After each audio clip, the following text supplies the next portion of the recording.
Good evening and welcome to Malhotra's IS Academy. This is Seize the Mains Season 3. I am Surbhi Sirdana and I'm taking this daily answer writing initiative with you for the past many months.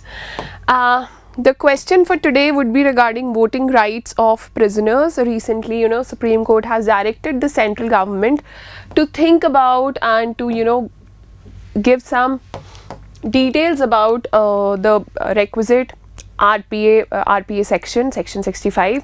So yes, this topic was discussed on our channel in detail by Drishti ma'am today in the current affairs polity and governance video. Also, to tell you about this initiative, this is a two-way initiative that here we tell you how to write answer for a particular question, especially from the current affairs. So if you're lacking your current affairs preparation, that also gets covered here.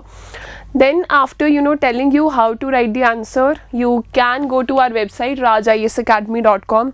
In the mains answer writing section, everything that is discussed here, it gets uploaded there. So the question that we are discussing today has been uploaded on the website already. In the comment section under the question, what you can do is share pictures of your answers or type your mock answers and get them evaluated by our team entirely free of cost. So the question for day 108 is that denying prisoners their right to vote undermines law and policy that is meant to rehabilitate and integrate prisoners. Comment. Answer in 150 words.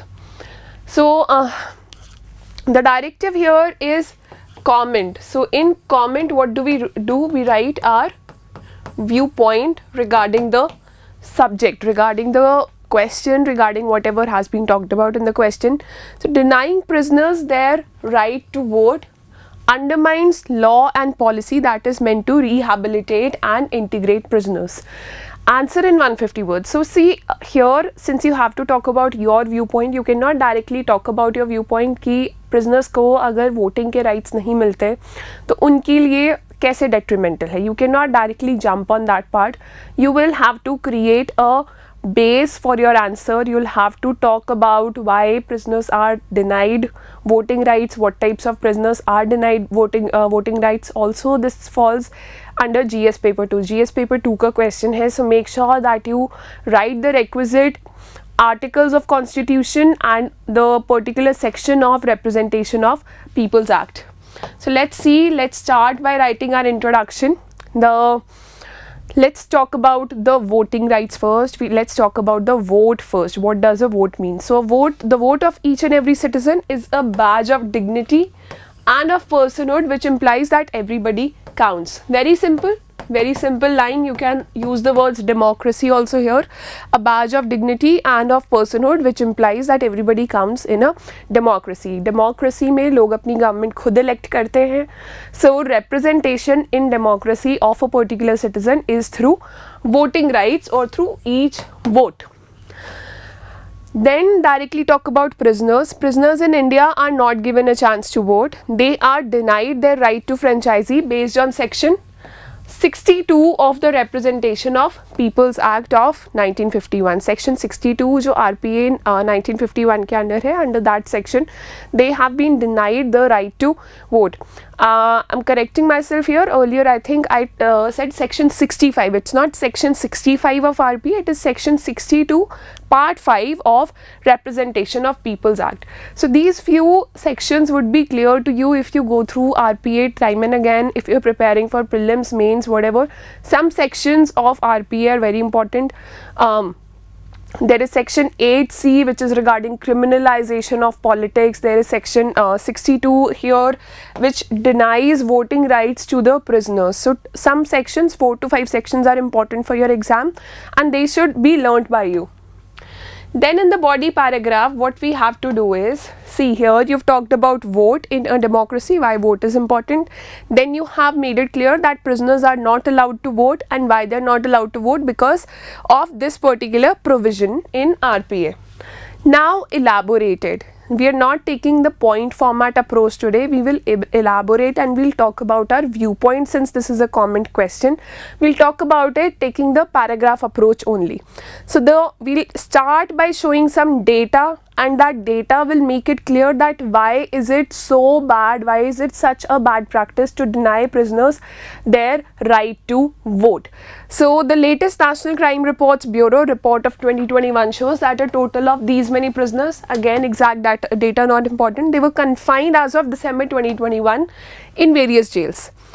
Out of this these many people, just 22.2% were reported as convicts, and 77.1% were reported as under trials. So these people who are actually under trials, they are waiting for the court to deliver judgment, or they are waiting for their case, their cases are pending in the court. They have not been declared criminals, or they have not been they've not been declared as the wrongdoers to society as of yet.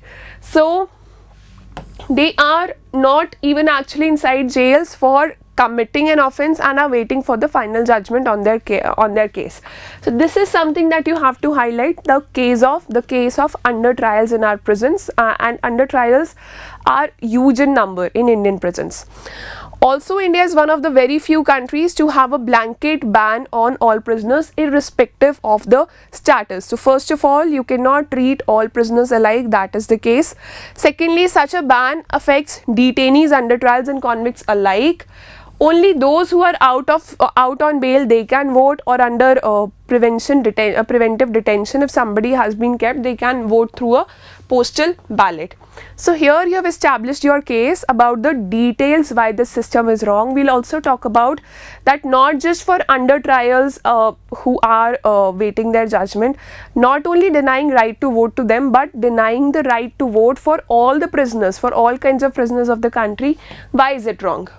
So first of all, let's discuss why the ban has been put. Because there is resources are less, as permitting every person in prison would require deployment of much large police force, because the security required for prisoners is very high. If you have to conduct voting, the discipline, the strictness levels that you would need is very high.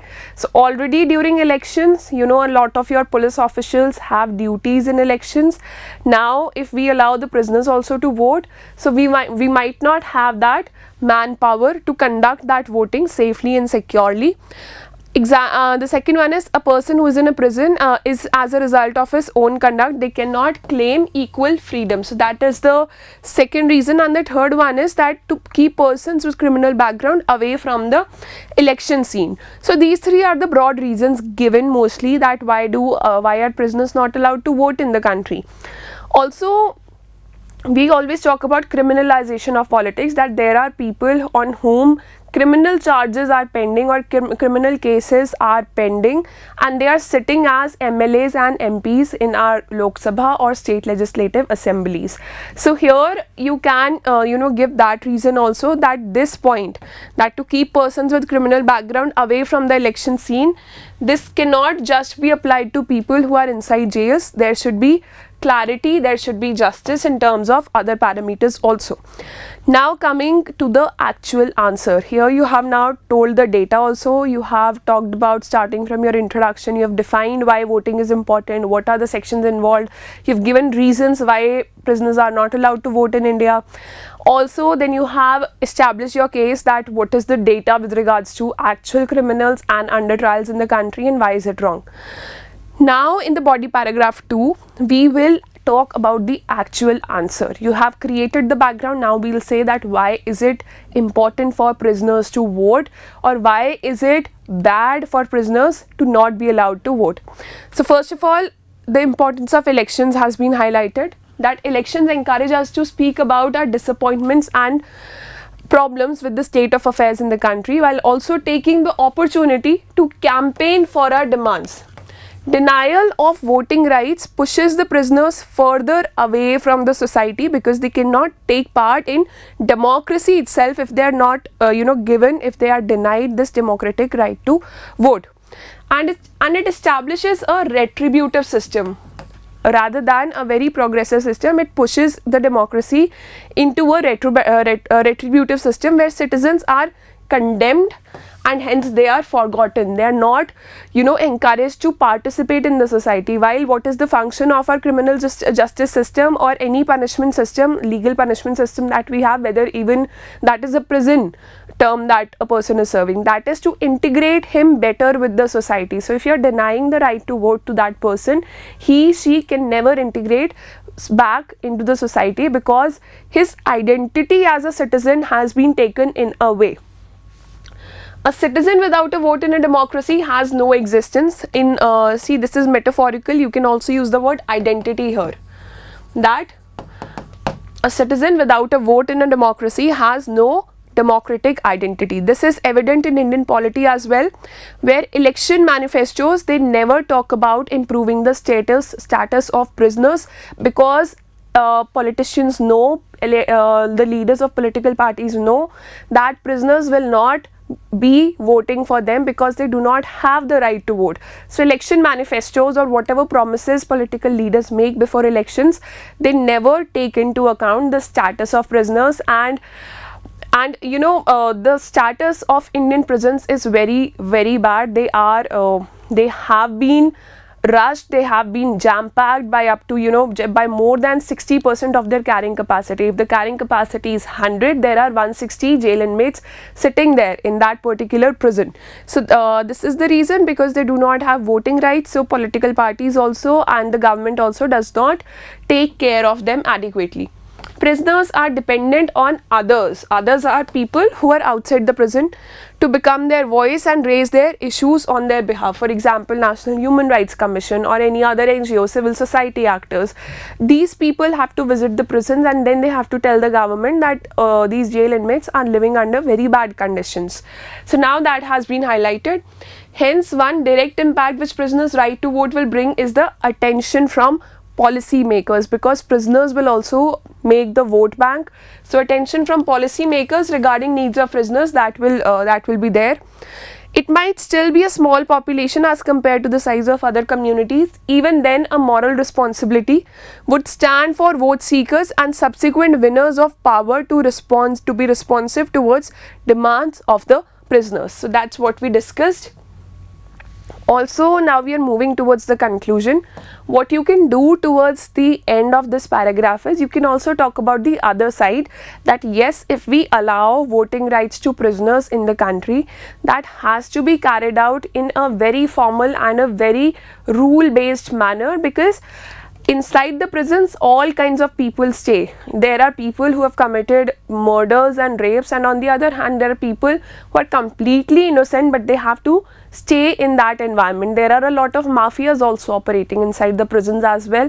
We very well understand that part. So giving them right to vote and having ballots there, or having machines to deliver their votes or to cast their votes, that has to be carried out in a very secure manner. Then in the conclusion, we can bring the focus back on the democracy of India, the values of our democracy, and that we need to have a reformative or participative system which aims to improve the structure of society, not to condemn people and not to delete and discard people from this arena of society. Nurturing the lawbreakers and integrate them back to the society. Right to vote for prisoners is one of such steps towards shaping our criminal justice system into a caring and reform-oriented institution, one that will abide by the universally accepted human rights values. So that is your positive conclusion. Don't forget to write your own viewpoints. If you think this answer has talked about, it has commented about whatever we have in favor of delivering right to vote to prisoners, add 1 to 2 lines against that also, if you feel that is what your heart says, that is what you feel right, or just give one way forward, that how it should be done, in what manner it should be done. This answer would be uploaded on our website tomorrow. By that time, write your own sample answer and upload it on our website rajisacademy.com. And if you are watching this video later, let's say 1 week later, 1 month later, or even 1 year later, Don't worry about it. Go to our website, click on the link in the description. It will take you to rajisacademy.com. Go there, find question number 108, as the number is 108. Find this question and send your sample answer to us. Our team will definitely evaluate it, no matter at what time you are posting it. Also, if you are an aspirant for the next attempt, or even for 2024, or even later than that, we recommend that you also review the answers of other students. Just go through what other students are writing, because they're writing from all across the country, so probably that would add to your preparation as well. And go through the comments that we give to other students as well, so that you understand that how an answer gets evaluated. So yes, that was your answer for today. This is your entire Seize the Mains Day 108 video. I'll see you tomorrow with another discussion on a new topic with a new question.